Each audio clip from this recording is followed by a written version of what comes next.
वक़ाल रसूलुल्लाह सल्लल्लाहु अलैहि वसल्लम वज़कुरू महासिना मौताकुम औ कमा क़ाल अलैहि सलातु वस्सलाम। वाजिबुल एहतराम बुज़ुर्गों और अज़ीज़ दोस्तों, गुज़िश्ता तकरीबन 3 जुमाओं से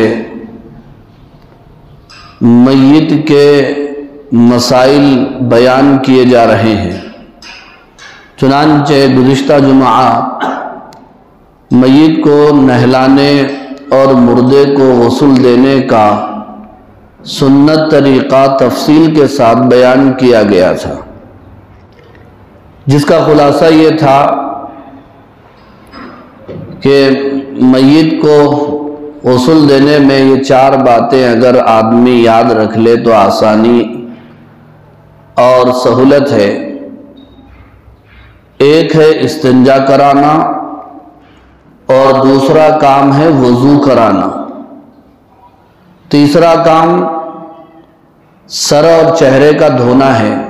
चौथा काम पहले सीधे पहलू को धोना है और उसके बाद बाएं पहलू को धोना है। अब इसमें जितनी ज़रूरत पड़ती है आप उतनी मर्तबा धो लीजिए, 3 मर्तबा 5 मर्तबा, बहरहाल ताक अदद में गुस्ल देना मसनून है और बेहतर है।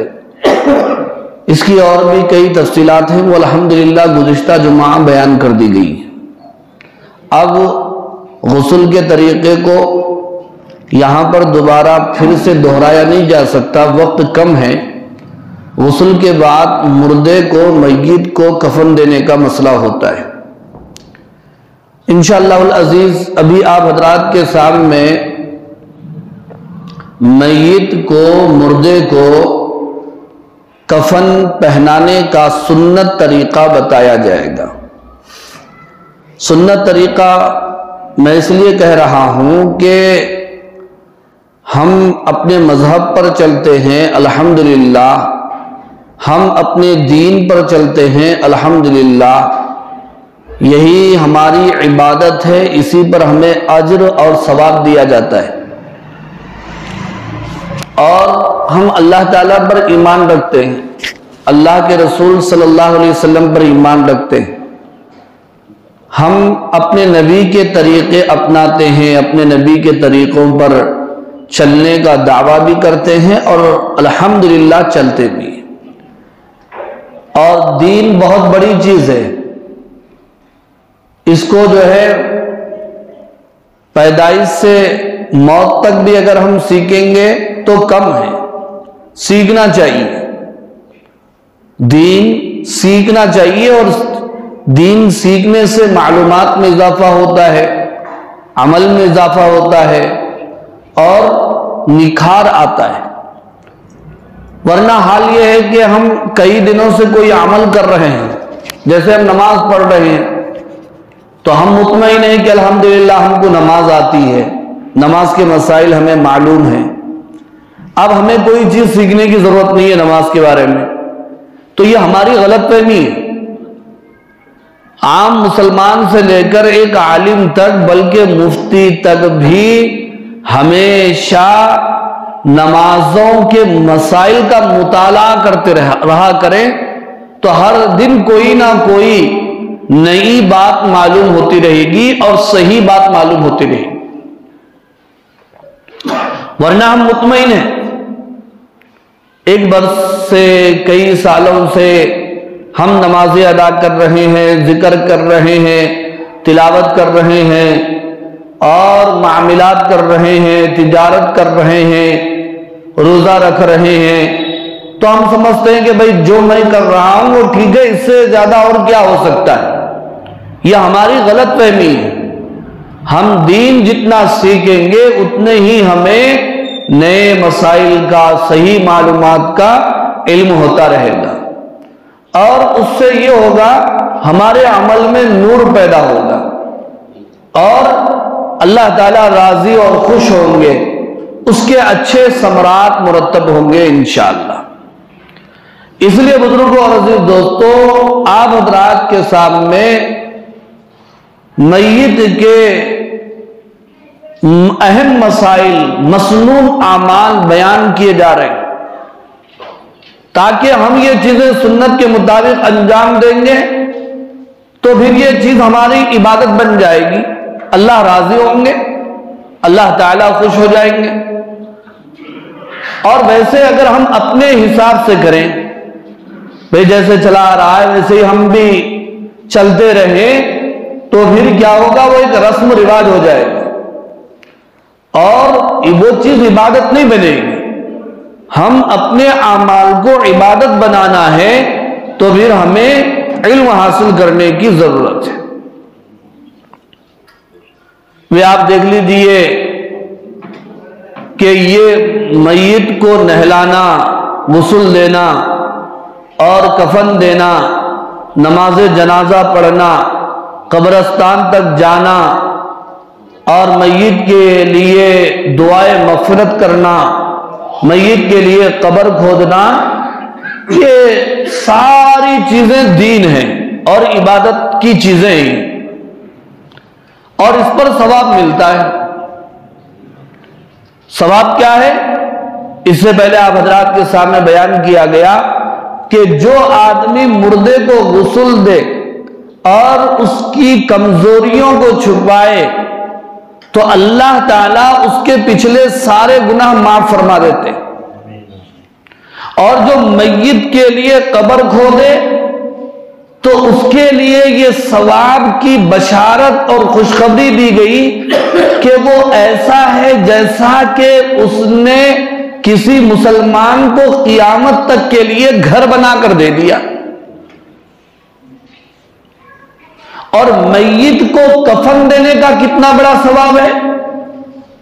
हदीस में है, नबी रहमत मोहसिन इंसानियत हजरत मोहम्मद मुस्तफ़ा सल्लल्लाहु अलैहि वसल्लम ने बयान फरमाया, जो मय्यत को कफन दे अल्लाह ताला कल क़ियामत के दिन उसे एक अहम जोड़ा, अहम लिबास पहनाएंगे, इसलिए कि उसने अपने एक मरहूम मुर्दा भाई को कफन दिया, लिबास पहनाया, कल अल्लाह ताला उसे जन्नत का लिबास पहनाए।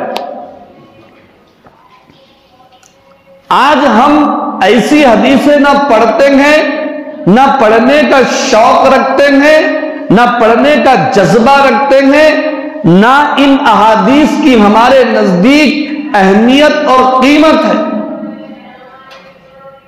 कई लोग ऐसे हैं हम में से जो मय्यत को गुस्ल देने का तरीका नहीं जानते, मय्यत को कफन देने का, कफन पहनाने का तरीका नहीं जानते और मय्यत को कब्र में उतारने का तरीका नहीं जानते और ना ही इसमें दिलचस्पी लेते हैं। वजह यह है कि इसमें मिलने वाला क्या है और हमारे पास टाइम भी नहीं है। क्या ये दीन नहीं है? क्या ये इबादत की चीजें नहीं है? इसलिए बुजुर्गों और खास तौर पर मेरे अजीज नौजवान दोस्तों, ये चीजें हमें उलमा इकराम के साथ रहकर सीखना चाहिए, इन चीजों की तरबियत हासिल करना चाहिए। बहरहाल अभी आप हजरात के सामने मय्यत को कफन पहनाने का सुन्नत तरीका बयान किया जाए।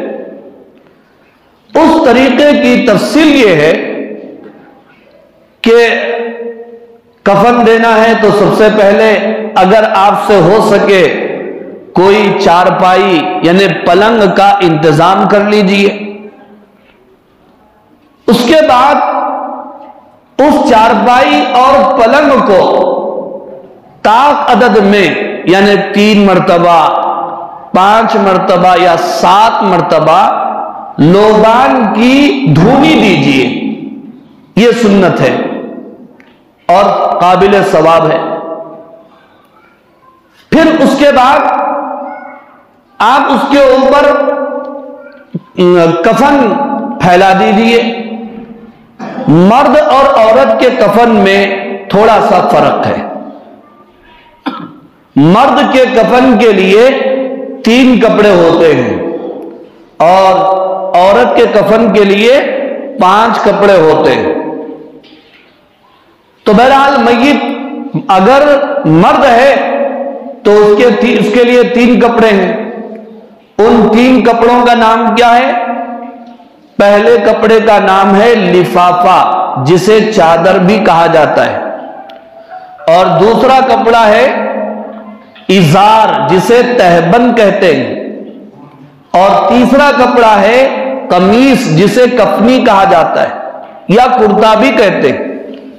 तो मर्द के लिए 3 कपड़े सुन्नत है, 3 से ज्यादा भी ना करें, कम करें उसकी भी गुंजाइश है, लेकिन सुन्नत कफन 3 कपड़े मर्दों के लिए, चादर, तहबंद और कुर्ता।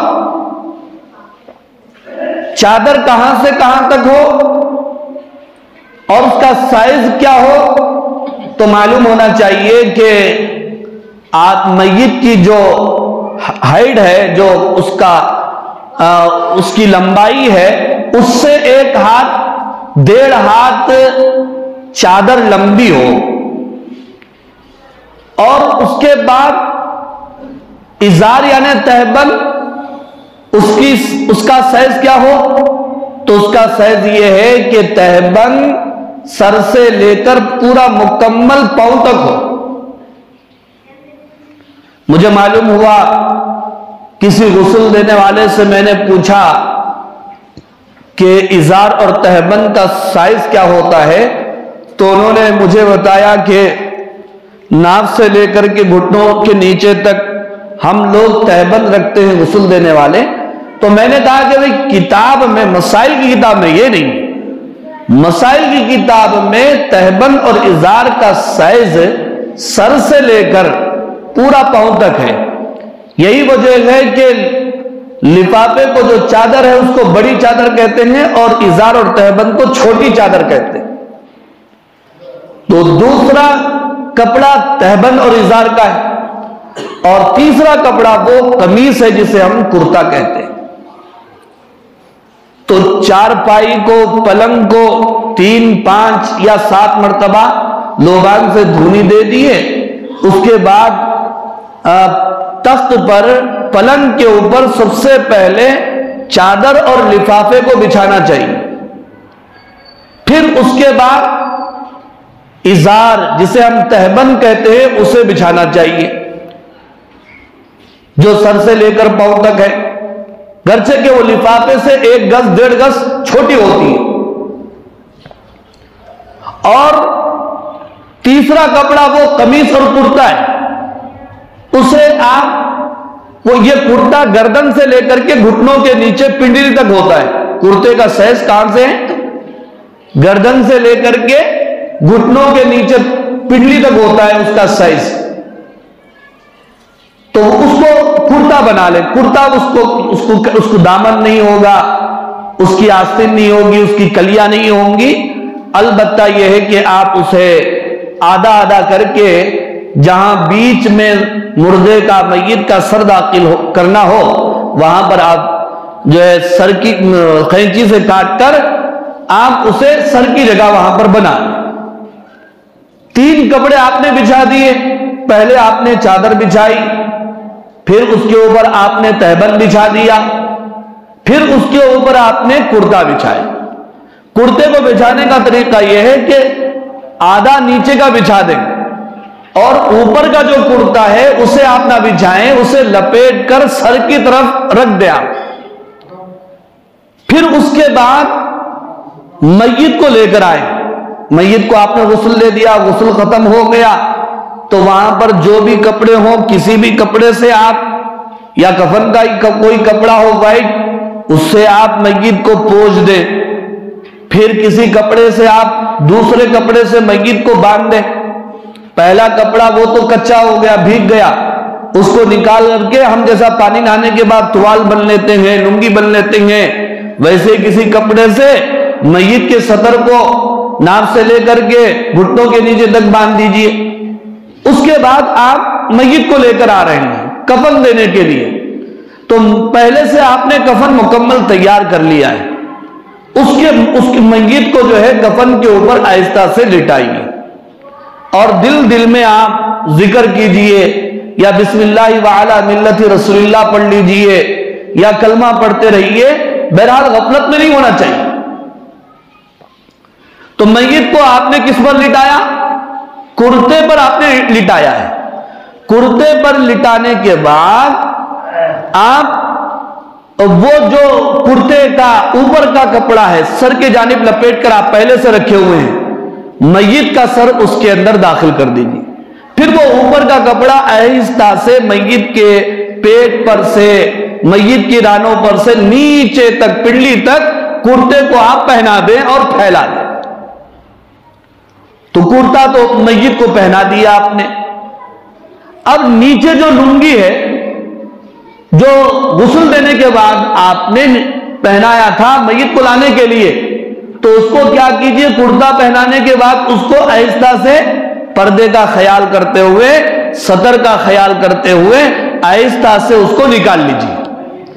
अब निकालने के बाद कुल कितने कपड़े बचे हुए हैं? अब लिफाफा यानी चादर बची हुई है, तहबंद है और कुर्ता है। 3 कपड़े सुन्नत। जितने कपड़े सुन्नत हैं उतने ही कपड़े होना चाहिए, उससे ज्यादा नहीं होना चाहिए। 3 कपड़ों से ज्यादा मैयत को और कोई कपड़ा इस्तेमाल करना और कोई कपड़ा देना यह सुन्नत के खिलाफ है। लेकिन मुझे एक गस्साल ने बताया कि मौलाना, जो हम मैयत को गुस्ल खाने से लेकर आते हैं तो वहां से जो कपड़ा तहबंद का होता है हम उसे नहीं निकालते, मजीद ये 3 दे देते हैं। तो उसे अगर आप कुर्ता पहनाने के बाद नहीं निकालेंगे उस लुंगी को, तो फिर कितने कपड़े हो जाएंगे? वो 4 हो जाएंगे, सुन्नत के खिलाफ हो जाएंगे। तो इसलिए वो निकाल लीजिए। अच्छा, बाज लोग क्या करते हैं, आप हजरात सुन रहे हैं, थोड़ी तवज्जो से, अहम बात चल रही, थोड़ा। बाज लोग क्या करते हैं, वो मैयत को तबर्रुक के तौर पर, बरकत के लिए और भी कपड़े, जैसे कि कोई कपड़ा जो है जमजम में भिगोया हुआ है, और बाज एहराम के भी कपड़े होते हैं, तो ये 3 कपड़े, ये एहराम का कपड़ा ला करके वो भी लपेट दिए, तो इसमें भी कुल कितने हो गए? 4 हो गए। ये भी सुन्नत के खिलाफ। आपको अगर जमजम में भिगा हुआ कपड़ा देना है, उसी कपड़े को आप कुर्ता बना दीजिए या उसी को तहबंद बना दीजिए, या बहुत ज्यादा है तो आप उसको चादर बना दो, बात खत्म हो गई। 3 कपड़े, ये 4, फिर अलग से ये 4था कपड़ा, सुन्नत के खिलाफ। आप सल्लल्लाहु अलैहि वसल्लम को भी 3 चादरें दी गई थी और वो भी सूती कपड़े के थी, सूती कपड़े के थी। आप सल्लल्लाहु अलैहि वसल्लम के लिए जो 3 चादरें दी गई थी, तो हमारे लिए तो नमूना है। और असल चीज यही सीखने की है, तरबियत की यही चीज। कोई कपड़ा उसके अंदर ज्यादा नहीं होना चाहिए। 3 कपड़े मर्द के लिए सुन्नत।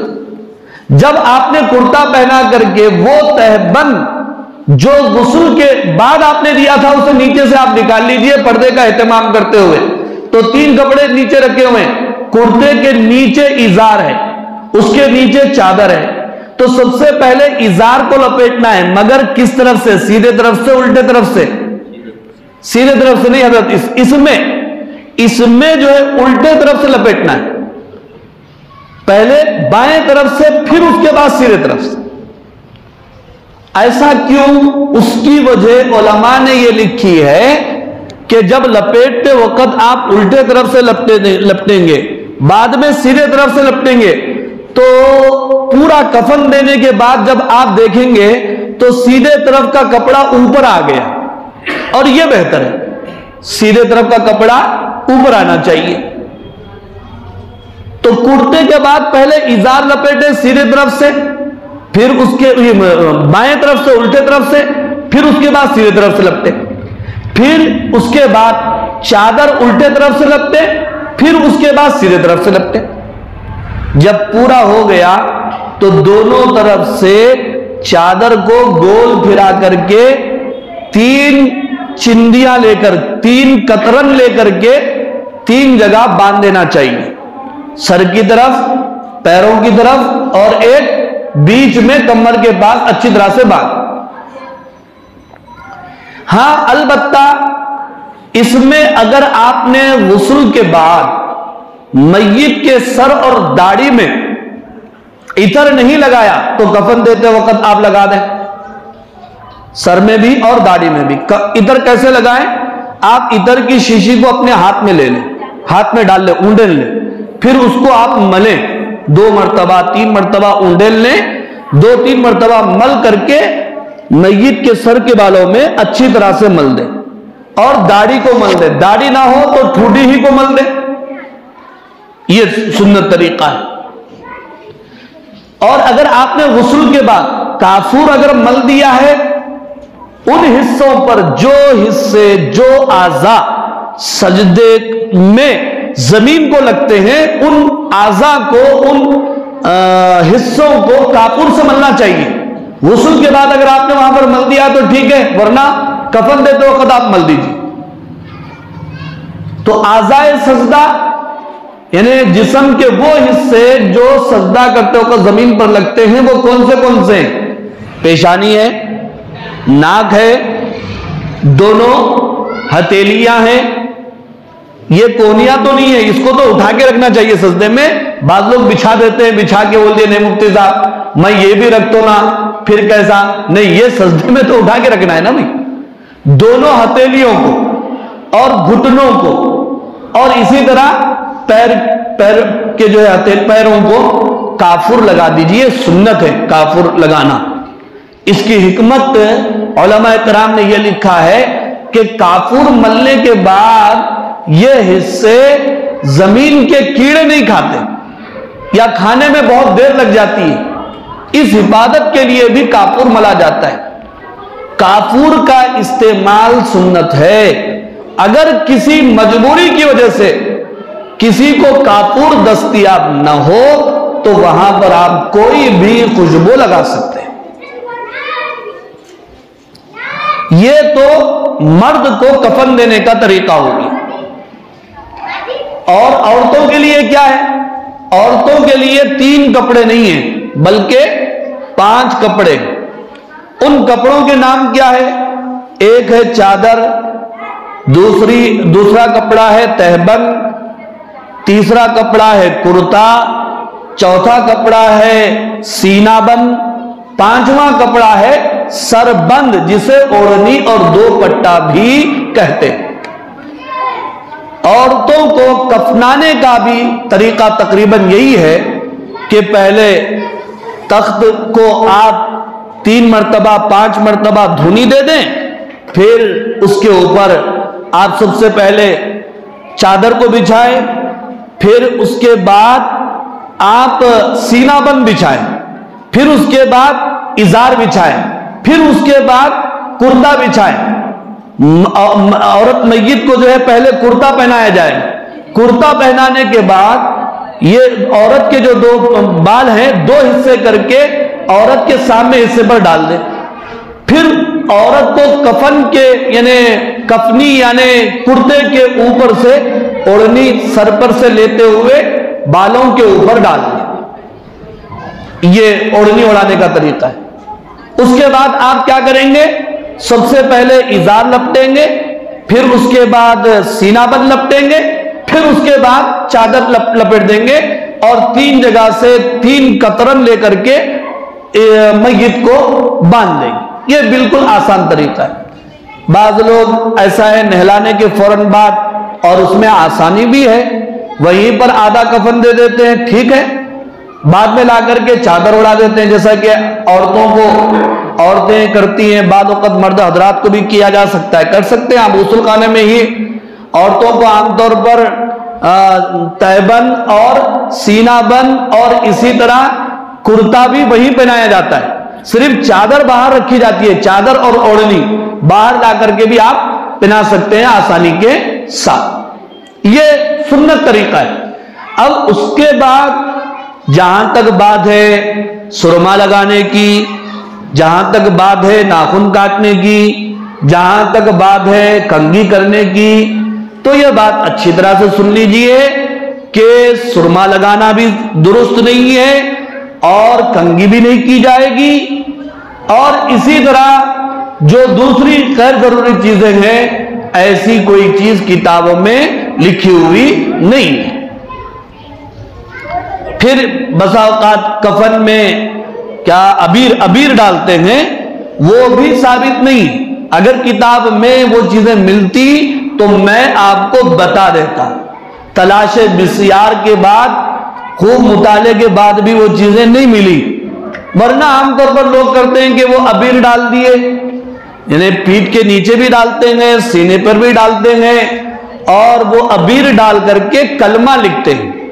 पेशानी पे बिस्मिल्लाहिर्रहमानिर्रहीम लिखते हैं और अबीर सीने पर डाल करके ला इलाहा इल्लल्लाह मुहम्मद रसूलुल्लाह लिखते हैं। लोगों की ये सोच होती है कि चलो हम यहां पर कलमा लिख देंगे और मुर्दा कब्र में दफन किया जाएगा, अल्लाह का नाम है, इसकी बरकत से उसकी मफरत हो जाएगी, अल्लाह उसको बख्श देंगे। अच्छी सोच है, लेकिन बुजुर्गों और अजीज दोस्तों, हमें वो काम करना है जो काम करना इबादत है, जो काम करना सुन्नत है। इसीलिए कुरान में क्या कहा गया, खुजू मा आताकुमुर रसूल फखुजूहु वमा नहाकुम अन्हु फंतहू। नबी तुमको जो चीज दे तुम उसे करो, और नबी जिन चीजों से तुमको रोक दे तुम उससे रुक जाओ।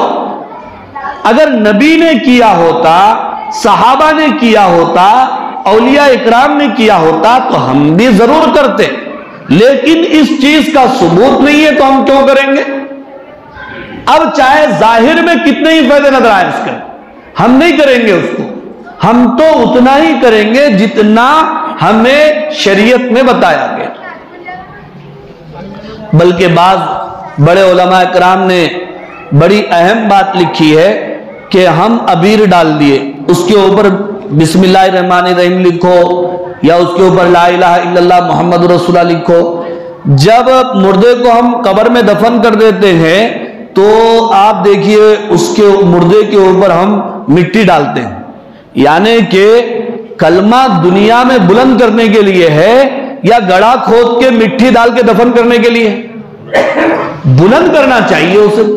एक बात। दूसरी बात बड़े पते की है, उलमा इकराम ये बयान फरमाते हैं कि मय्यत 3 दिन 2 दिन 3 दिन में क्या हो जाती है, गल जाती है, सड़ जाती है, उसमें से खून और पीप निकलता है।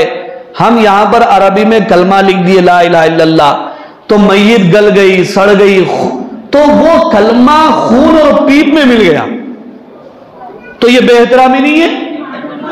बेहतरामी। आपका दिल अगर बोल रहा है तो ऐसी सूरत में आप दुआ कीजिए मय्यत के लिए कि हिसाब किताब का वक्त है, अल्लाह हिसाब किताब में आसानी फरमाए। देखो, लिखने से बरकत हासिल होती है अपनी जगह, असल चीज कलमा जिंदगी में कहां लिखना है, अपने दिल में लिखना है। अब जो चीज दिल में होगी, फरिश्ते उठा के पूछेंगे मन रब्बुक, तो रब्बी अल्लाह कहेगा बंदा। मा दीनुक, दीनी अल इस्लाम, मन नबीयुक, नबीयुना मोहम्मद सल्लल्लाहु अलैहि वसल्लम। अगर हमारे दिल में जिंदगी में कलमा नहीं है, दिल के अंदर सीने में कलमा नहीं, सीने के ऊपर कलमा लिखा हुआ है, फरिश्ता पूछा मन रब्बुक, इधर देख लो साहब, तो कामयाब हो जाते नहीं। दिल के अंदर कलमा, दिल के अंदर। ये बात बड़ी संजीदगी से लोग करते हैं, लेकिन मैं आपको पूरी संजीदगी से बता रहा हूं। समझ में आए कबूल कर लो, नहीं समझ में आए तो हर एक का अपना अपना अमल है। मेरे को भी अल्लाह के सामने जवाब देना अगर मैं गलत बात बता दिया, क्योंकि दीन तो ना आपके घर का है ना मेरे घर का है, दीन तो किसका है? अल्लाह का है। दीन अल्लाह के नबी का है, हमें कुरान और हदीस पढ़कर अमल करना है। तो ये इन चीजों से भी परहेज करना चाहिए, सादगी इख्तियार करना चाहिए। अब जहां तक बात है पूरा कफन देने के बाद चेहरा दिखाने की, उलमा इकराम ने लिखा, इससे पहले आप हजरात के सामने बयान किया गया कि मरने के बाद कितना जल्दी करना है। रात में भी अगर कोई आदमी मर गया, सुबह तक हम गुस्ल दे के कफन दे के दफना सकते हैं तो दफनाना सुन्नत है। जुमा के दिन आदमी सुबह में भी मर गया, जुमा की नमाज का भी इंतजार करना नहीं है, उससे पहले भी हम गुस्ल दे के कफन दे के दफन कर सकते हैं, तो जुमा से पहले ही दफना दो। यह सुन्नत तरीका है। हमें सुन्नत का एहतमाम करना चाहिए। दीन इसी का नाम है, अपनी मर्जी का, अपनी सहूलत का नाम नहीं है। दीन नाम है नबी के तरीके को, नबी की सुन्नत को देखने का नाम जो है दीन। इसका जो है एहतमाम करना चाहिए। अब सबको बता रहे हैं, उन्हें देखता इन्हें देखता, लाइन लगा के देर होती नहीं होती, हदीस के खिलाफ अमल हो रहा नहीं हो रहा, सुन्नत के खिलाफ अमल हो रहा है नहीं हो रहा है। भाई आनन फानन जल्द आप जिससे बता दिए बात खत्म हो गई। अब मैं देख तू जिंदगी में मोहब्बत रही तो कभी आगे पूछे नहीं, आखिरी दीदार कर दो, आखिरी मर्तबा। देखो इतने सारे हम लोग खड़े होते, मगर दिल में थोड़ी दुआ करते अल्लाह मगफिरत फरमाए। एक आधा बंदा कोने की हो, देख तू, मैं देख तू देख तू।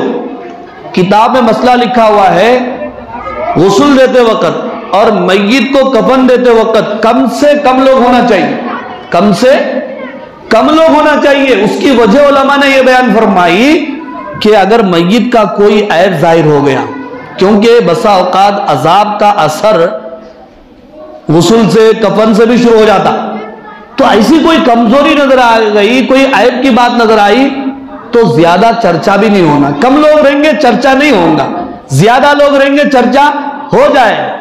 और मेरे नबी ने यह फरमाया, वज़कुरू महासिना मौता को, तुम अपने मुर्दों की खूबियों को बयान करो और अपने मुर्दों की बुराइयों को मत बयान करो।